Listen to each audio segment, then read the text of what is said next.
देखो बच्चों, ये क्वेश्चन है, इसका भी डोमेन चाहिए हमको। क्या है देखो, 1 upon greatest integer mod of x minus 1 plus greatest integer mod of 12 minus x minus 11। एक क्वेश्चन है, कोई अंडर रूट नहीं है लेकिन डिनोमिनेटर है।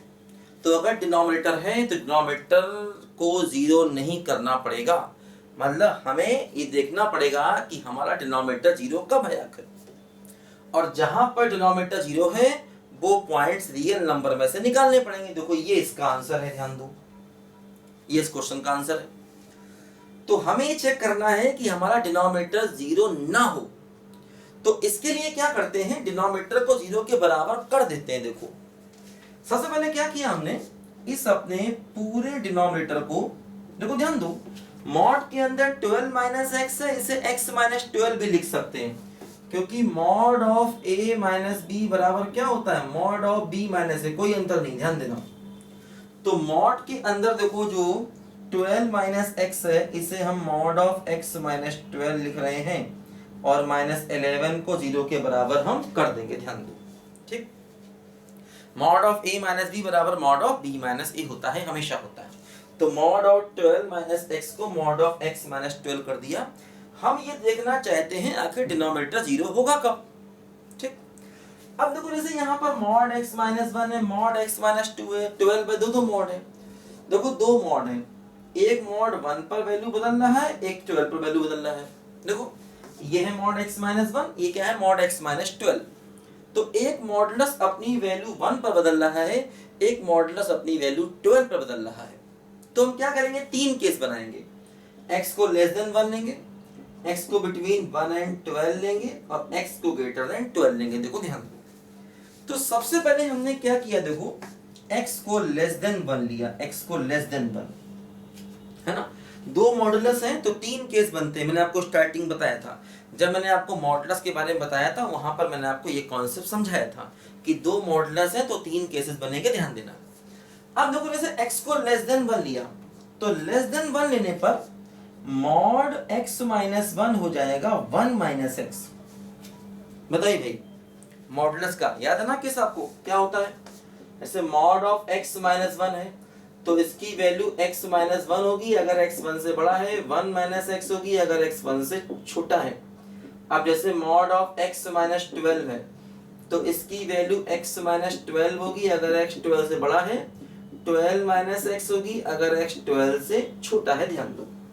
तो x को 1 से बड़ा छोटा लिया, तो मॉड ऑफ 1 माइनस एक्स का मतलब 1 माइनस एक्स हो गया, और मॉड ऑफ x माइनस 12 का मतलब 12 माइनस एक्स हो जाएगा।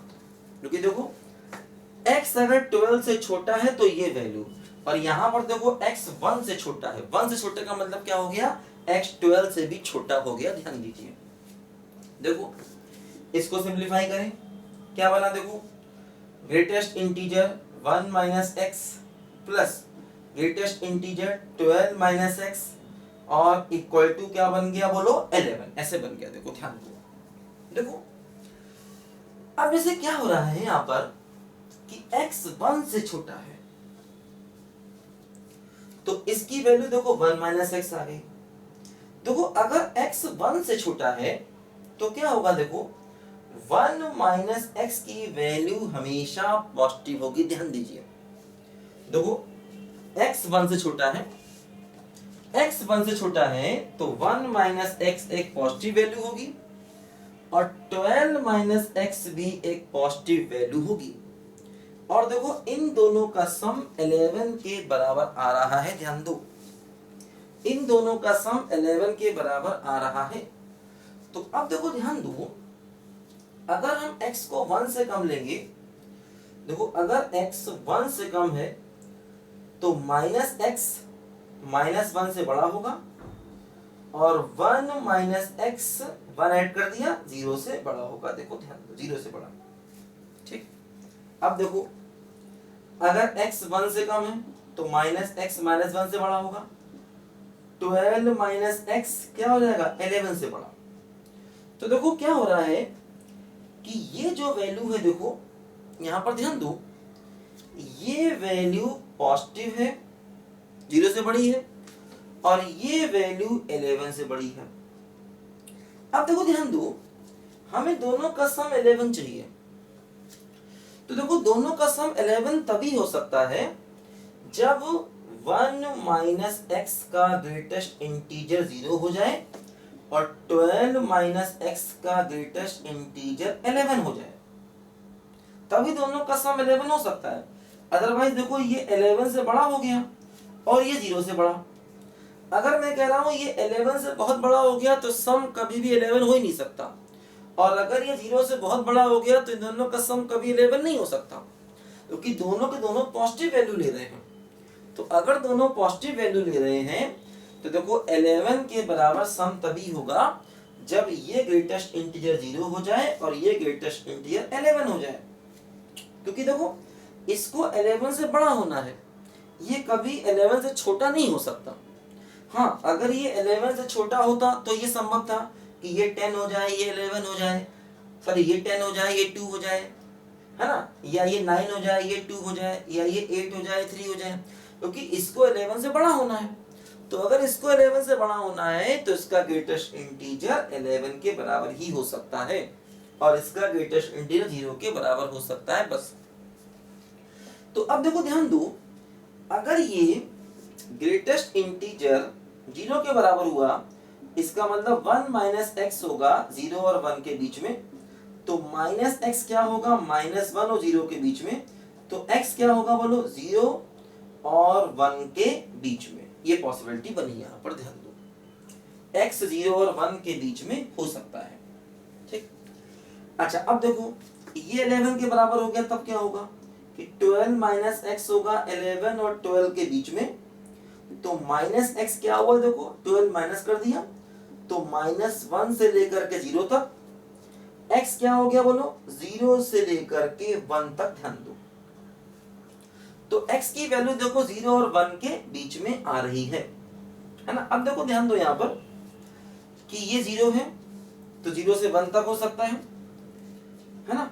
अब देखो x 0 और 1 के बीच में आ रहा है, यहां से दोनों का इंटरसेक्शन भी यही हो जाएगा, यानी x 0 और 1 के बीच में हो सकता है। देखो जैसे अगर हम x को 1 के बराबर लें तो आंसर क्या आ जाएगा, 11। तो इसका मतलब 0 और 1 के बीच में ये वैल्यू 11 के बराबर हो जाएगी पहले वाले केस में, देखो। और यहाँ पर हम इसको क्या लेके चल रहे हैं, x लेस देन 1। इसका मतलब जब इसका इससे इंटरसेक्शन लेंगे तो आंसर जो है सिर्फ 0 और 1 के ही बीच में आ सकता है, बस। क्योंकि हमने ये जो केस लिया है ये x लेस देन 1 के बराबर लिया है, x लेस देन 1 के बराबर। तो x लेस देन 1 के बराबर अगर हमने लिया है तो इसका मतलब इससे जब आप इंटरसेक्शन लोगे x लेस देन 1 का तो वैल्यू सिर्फ 0 और 1 के बीच में आएगी। तो पहले पार्ट में ये आंसर मिला कि x बिटवीन 0 एंड 1, जब हमने x को 1 से कम लिया, ध्यान दो, ठीक। लिखो सब बच्चे, ध्यान से इसको नोट करो जरा।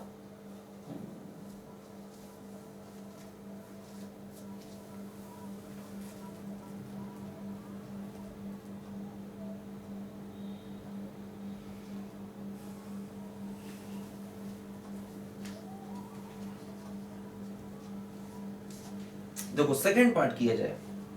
सेकंड पार्ट में देखो क्या करना है, हमें x को 1 और 12 के बीच में करना है, ध्यान दो। x की वैल्यू 1 और 12 के बीच में हमको देखो लेनी है, ध्यान दो।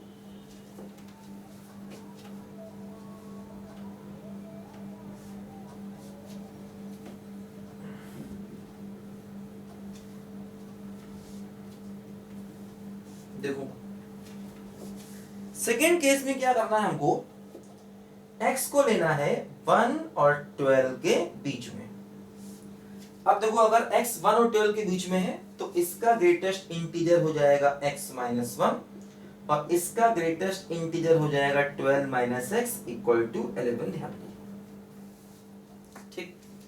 अब देखो यहां पर क्या दिया गया, x दिया गया है 1 और 12 के बीच में, तो x माइनस 1 क्या होगा बोलो, 0 और 11 के बीच में, ठीक। तो ये हुआ, यहां पर देखो x क्या है, देखो 1 और 12 के बीच में है, 12 माइनस एक्स को देखो तो माइनस एक्स क्या हुआ, -12 और -1 के बीच में 12 ऐड कर दिया तो 0 और 11 के बीच में।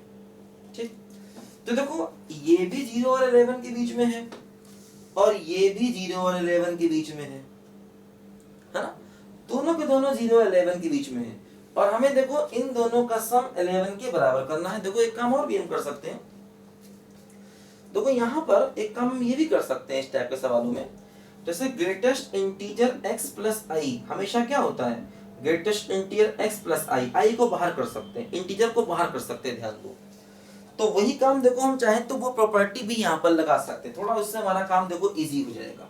चलो उसी प्रॉपर्टी से ही करते हैं, इसी प्रॉपर्टी को देखो लगाकर करते हैं, थोड़ा मेरा काम इजी होगा। देखो ध्यान दो, ये क्या हुआ, ग्रेटेस्ट इंटीजर x -1 बाहर कर दे, प्लस हो गया 12 और ग्रेटेस्ट इंटीजर -x बराबर क्या हो गया बोलो, 11 हो गया। ध्यान दो देखो, है ना, 12 इंटीजर इसको बाहर ले लिया और ये -x अंदर ही रह गया। देखो ये क्या बन गया, 11 कैंसिल हो गया क्योंकि ये बन गया 11 कैंसिल हो गया। तो greatest integer x plus greatest integer -x बराबर हो गया 0। अब देखो ध्यान दो, अगर x की वैल्यू इंटीजर हुई तो ग्रेटेस्ट इंटीजर -x होता है माइनस ग्रेटेस्ट इंटीजर x। अगर x की वैल्यू इंटीजर हुई तो ये हो जाएगा greatest integer x minus greatest integer x बराबर 0। तो 0 बराबर 0 यानी x अगर इंटीजर होगा तो इसका मतलब ये रिजल्ट 11 के बराबर हो जाएगा, रिजल्ट सही आ रहा है, यानी x इंटीजर हो सकता है। तो 1 और 12 के बीच में जितने भी इंटीजर होंगे सब हमको हटाने पड़ेंगे। इसका मतलब हमारा आंसर क्या क्या आ गया बोलो, 1 आ गया, 2 आ गया, यहां से लेके 11 तक, क्योंकि 1 और 12 क्योंकि x इंटीजर है और x 1 और 12 के बीच में भी है और x के इंटीजर होने पर देखो रिजल्ट सही आ रहा है। इसका मतलब x की वैल्यू 1 से लेके 11 तक कुछ भी हो सकती है, हर एक पॉइंट पर ये 11 के बराबर बन जाएगा, ध्यान दो। ठीक, अब देखो दूसरा केस, यहीं से दूसरा केस, अगर x इंटीजर नहीं हुआ तो क्या होगा, तो मैंने बताया था ग्रेटेस्ट इंटीजर -x होता है माइनस ग्रेटेस्ट इंटीजर -x के बराबर, ये रूल है। अगर x इंटीजर होता है तो greatest integer -x minus greatest integer x होता है, अगर x इंटीजर नहीं होता है तो greatest integer -x minus greatest integer x -1 के बराबर होता है, ध्यान दो। अब देखो इसकी जगह वैल्यू रखें तो greatest integer x minus greatest integer x -1 बराबर 0। देखो -1 बराबर 0 ये पॉसिबल नहीं, तो इस वाले केस से हमें 1 से लेकर 11 तक इतने आंसर मिले, है ना, ध्यान देना, ये रूल है। अगर x इंटीजर होता है तो ग्रेटेस्ट इंटीजर -x होता है माइनस ग्रेटेस्ट इंटीजर x, अगर x इंटीजर नहीं होता है तो ग्रेटेस्ट इंटीजर -x होता है माइनस ग्रेटेस्ट इंटीजर x -1। तो देखो एक से वैल्यू 0 1 के बीच में मिली थी, इससे वैल्यू मिली है 1 2 3 से लेकर के 11 तक, इस वाले केस से, सेकंड केस से। अब देखो थर्ड केस पर आ जाए, थर्ड केस क्या होगा, देखो थर्ड केस हमारा, अब देखो ये रूल हम पहले वाले केस में भी लगा सकते थे, उससे भी हम क्वेश्चन को कर सकते हैं, ध्यान दो। ठीक है, देखो थर्ड वाला केस क्या होगा, 12 या 12 से ज्यादा। देखो ध्यान दो, थर्ड वाले केस में हमें x को 12 या 12 से ज्यादा लेना है, ध्यान दो। देखो third case x greater equal to 12, तो क्या होगा, ये हो जाएगा x -1, ये क्या हो जाएगा x -12 बराबर 11। देखो ध्यान दो, इसको भी देखो हम ऐसे लिख सकते हैं, इसको भी देखो ऐसे लिख सकते हैं, greatest integer x -1 greatest integer x -12 बराबर 11। ठीक, अब देखो यहां से क्या हुआ, 2 ग्रेटेस्ट इंटीजर x, है ना, क्या हो गया बोलो, 24 हो गया, 13 और 11 24, ग्रेटेस्ट इंटीजर x बराबर 12 हो गया, तो x क्या हो गया बोलो, 12 और 13 के बीच में, और हमें x को 12 से ज्यादा लेना है, ध्यान दो।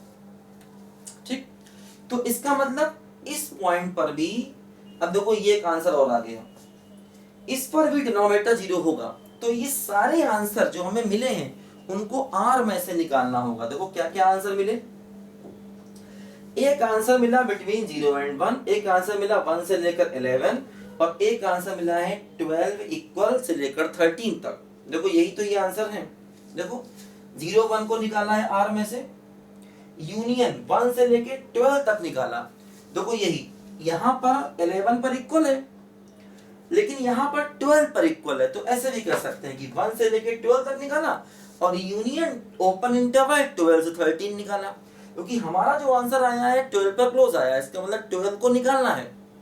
तो 12 इन्होंने इसके साथ शामिल कर लिया और यहाँ पर ओपन इंटरवल 12 से 13 लिख दिया, बातें की है।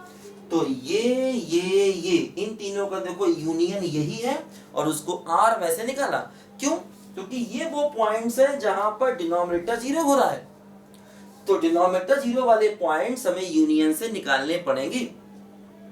ठीक बात है। देखो जो पहला केस था जिसमें ये आंसर आया था, उसको मैं फिर बता दूं एक बार आपको, क्योंकि उसमें इस प्रॉपर्टी को लगाएंगे तो क्वेश्चन इजी हो जाएगा, है ना। देखो पहले केस में ये आंसर आया था, सेकंड में ये आया, थर्ड देखो पहले केस में ये आंसर आया। पहला केस क्या था? x लेस देन 1 था। तो x जब लेस देन 1 था तो मॉड x माइनस 1 को लिखा था 1 माइनस एक्स, और मॉड x माइनस 12 को लिखा था 12 माइनस एक्स माइनस 11 बराबर 0। देखो ये था 1 plus greatest integer minus x, और देखो 12 plus greatest integer minus x minus 11 बराबर 0।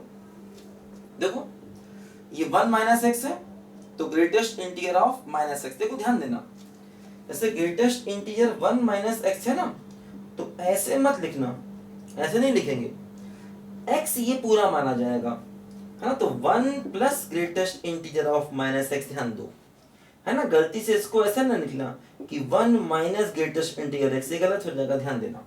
ठीक इसी प्रकार यहाँ पर भी देखो 12 अलग और माइनस एक्स अलग। देखो ये दोनों मिलकर क्या हो गए? 2 ग्रेटेस्ट इंटीजर माइनस एक्स, और देखो ये हो गया 13 और 11, तो क्या हो जाएगा? देखो प्लस का 2 यानी कि माइनस का 2 कर सकते हैं।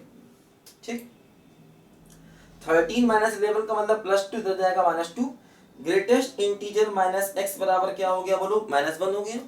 अब देखो ध्यान दो, अगर हम यहां पर ध्यान दो, अगर हम ग्रेटेस्ट इंटीजर माइनस एक्स बराबर माइनस 1 है, इसका मतलब माइनस एक्स की वैल्यू क्या हो गई? माइनस 1 से 0 हो गई, है ना। क्योंकि ग्रेटेस्ट इंटीजर x बराबर i, तो x होता है i से लेकर के i प्लस 1 तक, क्योंकि ये हमारा पूरा x हो गया। तो ग्रेटेस्ट इंटीजर x हो गया i से लेकर i प्लस 1 तक। अब देखो x क्या हुआ? ये हो जाएगा 0 से लेकर 1 तक, माइनस से मल्टीप्लाई कर दो, इनइक्वालिटी चेंज हो गई। और देखो ये क्या है? 0 1 से लेस, तो इन दोनों का जब इंटरसेक्शन लोगे तो x क्या आएगा? 0 और 1 के बीच में। देखो यही पहले वाले केस का आंसर था। तो पहला केस इस तरह से करेंगे तो ज्यादा थोड़ा इजी पड़ जाएगा। जो तरीका मैंने बताया था वो ठीक तो था, लेकिन थोड़ा उससे डिफिकल्टी हमको आई। तो 3 आंसर आए, ये है ना। इन तीनों को R में से निकाल दिया। देखो यहाँ 11 तक लिया है, लेकिन 12 यहाँ पर शामिल है, एक ही बात है। तो इसका मतलब हम x को 1 से लेके 12 तक ले सकते हैं। और हाँ, यहाँ पर ओपन लगा दिया, क्योंकि देखो अगर 12 इसमें शामिल कर दिया तो 12 पर ओपन से लेकर 13 कर देंगे। ये हमारे क्वेश्चन का आंसर, R में से इस इंटरवल को निकाल दिया। थोड़ा लेंथी क्वेश्चन है, लेकिन हमने इससे कई बातें सीखी। लिखो बच्चे, ध्यान से लिखो जरा, इसको घर पे जाके बिना देखे प्रैक्टिस करना। ये जो भी क्वेश्चन थोड़े टफ आपको लग रहे हैं, घर पे जाके 2-2 3-3 बार बिना देखे इन सवालों की प्रैक्टिस करनी है। तो फिर नया सवाल आते ही अपने आप ही हमारा दिमाग चलेगा। ध्यान दो, जो भी क्वेश्चन आपको यहाँ करने को मिल रहे हैं, घर पे जाके इन सबको बिना देखे एक बार से बच्चे ट्राई करना। फिर नया सवाल जैसे ही आप देखोगे आपका माइंड अपने आप चलेगा।